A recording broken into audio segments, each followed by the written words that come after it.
ایک دفعہ ایک بادشاہ اپنی ملکہ کے ساتھ بیٹھا تھا کہ ہنسی مذاق میں اس نے ملکہ سے پوچھ لیا تمہیں میری شکل کیسی لگتی ہے۔ ملکہ جو بادشاہ کی عزیز ترین بیگم تھی وہ بھی ذرا مذاق کے موڈ میں تھی، لیکن اس وقت اس نے جملہ بڑا کرخت بول دیا، آپ اسے سلپ آف ٹنگ کہہ لیں۔ بولی مجھے آپ شکل سے جہنمی لگتے ہیں۔ یہ فقرہ سننے کے بعد بادشاہ کو غصہ آ گیا اور بولا میں اگر جہنمی ہوں تو تمہیں 3 طلاقیں دیتا ہوں۔ ملکہ نے یہ سنا تو اس نے رونا پیٹنا شروع کر دیا اور بادشاہ کو بھی کچھ دیر بعد اپنی غلطی کا احساس ہو گیا۔ اگلے دن بادشاہ سلامت نے ملک کے تمام علماء، مفتی صاحبان اور اماموں کو دربار میں بلا لیا اور ان سے پوچھا کہ کیا اس طریقے سے میری طلاق ہو چکی ہے؟ سب کا باری باری یہی کہنا تھا کہ ہاں آپ کی طلاق ہو چکی ہے اور شریعت کی روشنی سے ملکہ عالیہ اب آپ کی زوجہ نہیں ہے۔ اس محفل میں ایک نوجوان مفتی بھی موجود تھے۔ وہ ایک طرف ہو کے بالکل خاموش بیٹھے رہے۔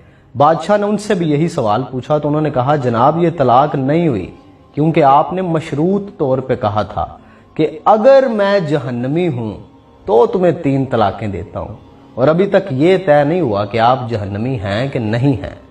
آپ کو اگر کوئی شخص جنتی ہونے کی ضمانت دے دے تو پھر آپ کی طلاق نہیں ہوگی۔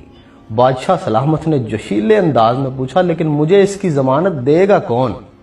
سب نے اس سوال کے جواب پہ اپنے سر جھکا لیے کہ دنیا میں کون شخص جنتی ہے اور کون جہنمی ہے، اس کی کوئی ضمانت کیسے دے سکتا ہے بھلا؟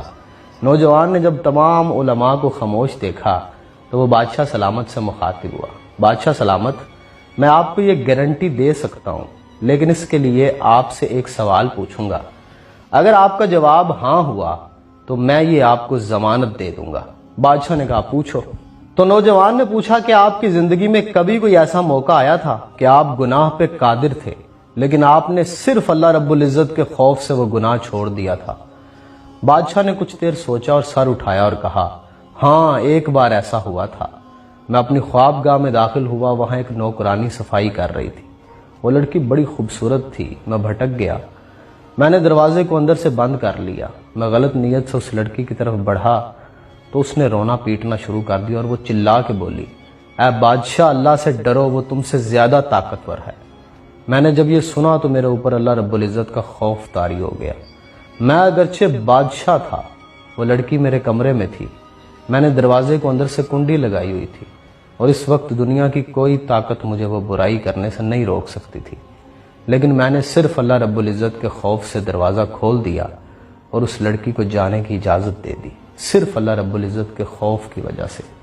یہ سن کے وہ نوجوان مسکرائے اور انہوں نے قرآن حکیم کی یہ آیت تلاوت فرمائی جس کا ترجمہ ہے جو اپنے رب کے سامنے کھڑے ہونے سے ڈر گیا اور اس نے اپنے نفس کو خواہشات میں پڑنے سے بچا لیا تو ایسے شخص کا ٹھکانہ جنت ہوگا۔ اس کے بعد اس نوجوان نے بادشاہ سے کہا میں آپ کو ضمانت دیتا ہوں کہ آپ کی طلاق نہیں ہوئی۔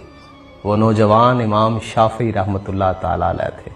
انسان شاید پوری زندگی پرفیکشن کے ساتھ پرفارم نہیں کر سکتا، گناہ و ثواب کے نسیان میں الجھا ہوتا ہے، جبلتوں کی کشمکش میں الجھا ہوتا ہے، لیکن پھر بھی کوئی ایک لمحہ تو ایسا ہونا چاہیے جب اسے لگے کہ گناہ پہ پوری قدرت ہے، پوری طاقت رکھتا ہے، لیکن صرف اللہ رب العزت کی ذات کی وجہ سے اس وقت گناہ نہ کرے۔ شاید اللہ رب العزت کی ذات مہربانی کرے اور اس لمحے کو ہماری نجات کا ذریعہ بنا دے۔ اللہ کے سامنے کھڑے ہونے سے زندگی میں کوئی ایک دفعہ تو ڈر جائے بندہ۔